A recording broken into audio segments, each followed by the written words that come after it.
নমস্কাৰ আজি আমি আপোনালোকক নলবাৰীৰ এজন সফল খেতিয়ক শ্ৰী বিজু কলিতাক চিনাকি কৰি দিবলৈ ওলাইছোঁ। আহকচোন আমি তেখেতৰ লগত কথা পাতোঁ। দাদা আপুনি ক'ব যে এইটো কেতিয়াৰ পৰা ষ্টাৰ্ট কৰিছিলে আপুনি ফিচাৰী? ফিচাৰী 2002 পৰা আৰম্ভ কৰিছিলোঁ। 2002। আচ্ছা, তাৰ আগত তাৰমানে মোৰ এটা কথা মানে পুখুৰী আছিল। পুখুৰী আছিল আপোনাৰ? খাল আৰু পুখুৰী ক'ব নোৱাৰি। আচ্ছা, সেইকাৰণে মই পলিট্ৰি ফাৰ্ম কৰিছিলোঁ। পল্ট্ৰি ফাৰ্ম আছিলে এতিয়া আপোনাৰ? পলিট্ৰি ফাৰ্মত তাৰে গোবৰ খানি যিখিনি মলমূত্ৰ আছে পুখুৰীত দিওঁ। এক কথা 40,000 টকা পাইছিলোঁ। এক কথাত 40,000? আচ্ছা, এইখানি দি খৰচ নহয়। আচ্ছা আচ্ছা, পোনাখানি দিছিলোঁ কেৱল। তাৰে পিছত মানে পুখুৰীৰ প্ৰতি তাৰে পিছত ইণ্টাৰেষ্ট বাঢ়াৰ পিছত তাৰপিছত লাহে লাহে পুখুৰী অলপ ডাঙৰ তাৰপিছত গাহৰি ফাৰ্ম দুটা এটাকে বাৰে গাহৰিও বৰ্তমান সমান আছে। আচ্ছা আচ্ছা, এতিয়া আপুনি পুখুৰীৰ ওপৰত পিছত মানে হেৰি কৰিলে মানে ফ'কাছ কৰিলে বেছি? আৰু আমাৰ যিখিনি পুখুৰী মাছ মানুহে খায় এইখিনি কাৰো ক্ষতি নহয়, অৰ্গেনিক হয়। এইটো অৰ্গেনিক? আচ্ছা আচ্ছা, অৰ্গেনিক মানে আমাৰ গাহৰিৰ মলমূত্ৰ কৰে বা ব্ৰইলাৰৰ লেয়াৰ কৰে, সেইটো ৰাসায়নিক বস্তু হয়। আৰু মোৰ লগত ছাগলী আছে 20 জনীমান আৰু গাই আছে 8টা আৰু গাহৰি 100তকৈ বেছি আছে।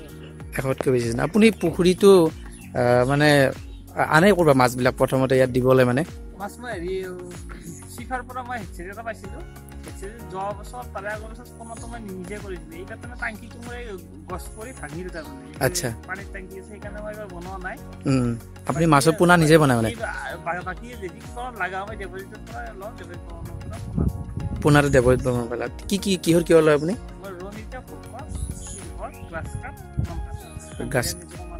আচ্ছা আচ্ছা, আনত কিমান পৰে প্ৰথমতে আপোনাৰ? কিমান পৰে যে আপুনি আনে এটা পুখুৰীত? ধৰক এই পুখুৰীত দিওঁতে প্ৰথমতে কিমান খৰচা পৰে আপুনি পোনাটো দিওঁতে? কিমান মাটিত মানে পুখুৰীটো কিমান ধৰক মানে এটা লেন্থ আছে ধৰক ইমান দীঘললে এইখিনিত ইমান পোনা লাগে ধৰক তেনেকুৱা ধৰণৰ কিবা? 1 বিঘা মাটিৰ সৰু পুখুৰী?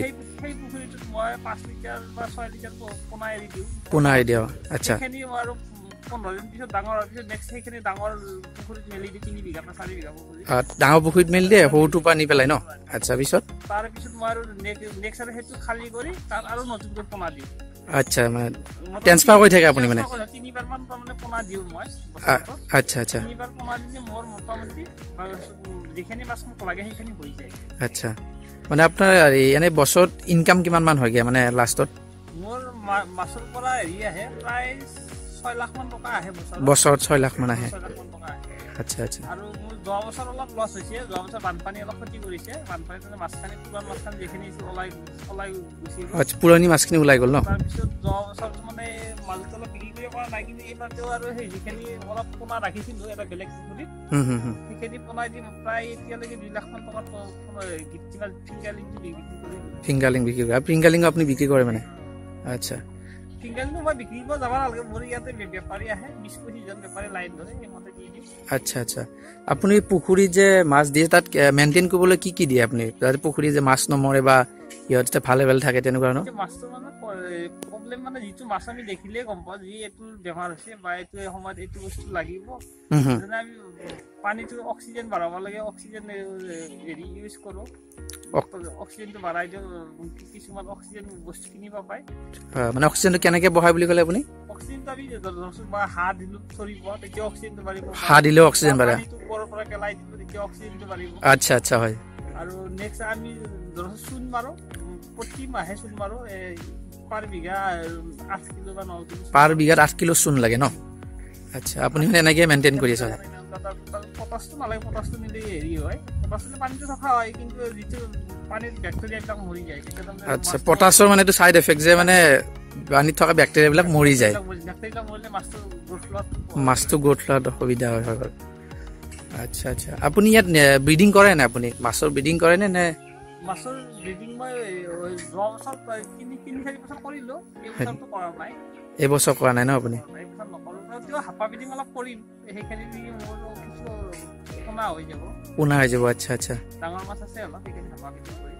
আচ্ছা আচ্ছা আপুনি এইখিনি কৰাৰ পিছত আপোনাৰ মাৰ্কেটিংখিনি ক'ত হয় মানে আপোনাৰ ধৰক আমি মাছ কৰিলোঁ বা মাৰ্কেটিঙত প্ৰব্লেম হৈছিলে নেকি আপুনি যেতিয়া ফাৰ্ষ্ট কৰিছিলে আপুনি মাছৰ ক্ষেত্ৰত মাৰ্কেটিঙত প্ৰব্লেম হোৱা নাই হয়তো ক'ৰবাত 2-1 টকা কম বেছ সেইটোলৈ বেছি বৰ বেছি হেৰি নহয় প্ৰব্লেম নাই ন মানে তাত মানে মাৰ্কেটিঙৰ ক্ষেত্ৰত আপুনি মানে কোনো ধৰণৰ প্ৰব্লেম পোৱা নাই মাছ গাহৰি এইখিনি প্ৰব্লেম পোৱা নাই মাৰ্কেটিঙত প্ৰব্লেম হয় আমাৰ যিখিনি ডায়েৰী গৰুৰ গাখীৰটো মাৰ্কেটিঙত প্ৰব্লেম হয় কেতিয়াবা বন্ধ হ'লে অসুবিধা হৈ যায় কিন্তু মাছৰ প্ৰব্লেম নহয় ন প্ৰব্লেম নহয় বন্ধ হ'লে মাছটো ৰাখিব পাৰি বা মাছটো নুঠালে হ'ল বা গাহৰি বিক্ৰী নকৰিলে হ'ল কিন্তু গাখীৰটো আপুনি ডেইলি খীৰাব লাগিব আচ্ছা আচ্ছা এতিয়া আপুনি মানে ধৰক কোনোবা যি কৃষকে মানে মাছৰ এইটো কৰিব বিচাৰে মানে এইটো বস্তু তেতিয়াহ'লে আপুনি তেখেতক কি ক'ব মানে কিমান মাটি হ'লে ভাল বা কিবা অসুবিধা হ'ব নেকি তেনেকুৱা ধৰণৰ কিবা পুখুৰীৰ দোৱা 3 ফুট হ'লে ভাল তাৰমানে তাতকৈ বেছি দোৱা হ'লে তাৰমানে সূৰ্যৰ তাপ যদি ঢুকি নাপায় আচ্ছা আচ্ছা মাটিত নালাগে তেতিয়া মাটিৰ পৰা এটা তাৰমানে হেৰি হয় এই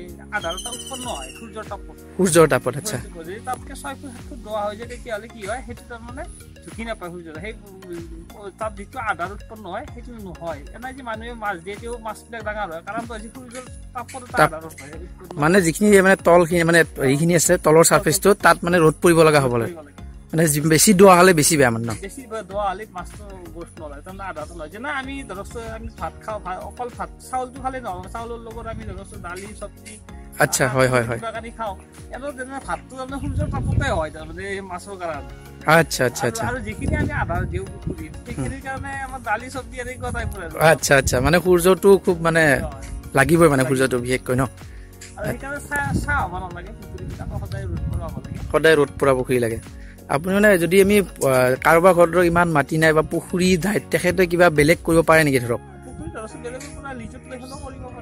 লিজত লৈ কৰিব পাৰে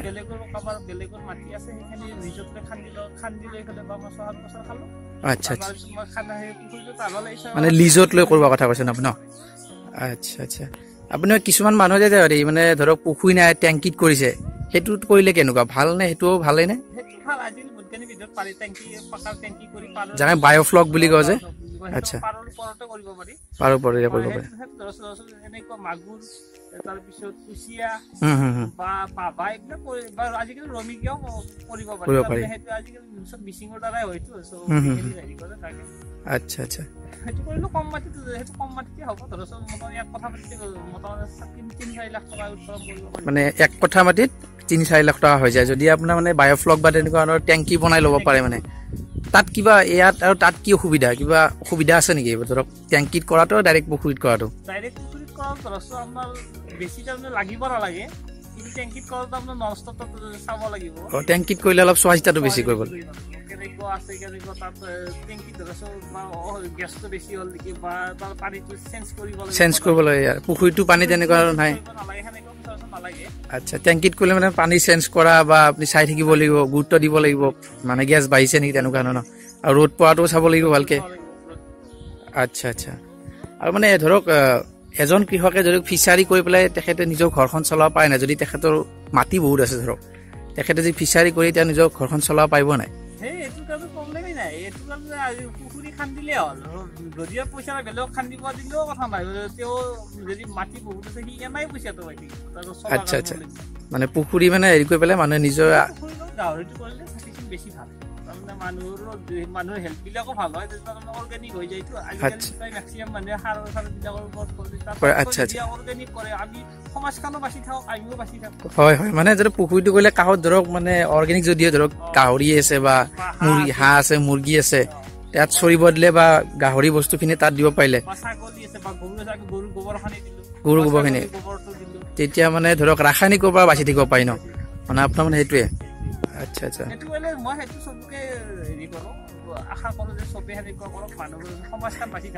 আচ্ছা আচ্ছা ৰাসায়নিকৰ প্ৰতি বেছি নাযায় মানে জৈৱিকত মানে বেছি গুৰুত্ব দিব লাগে ঠিক আছে আপোনাক বহুত বহুত ধন্যবাদ দিছোঁ যে আপুনি মোক ইমানখিনি সময় দিলে মানে এই বহুত ধুনীয়া তথ্য দিলে আপুনি আৰু কৃষক ৰাইজে অতি লাভান্বিত হ'ব বুলি মই আশা ৰাখিছোঁ ধন্যবাদ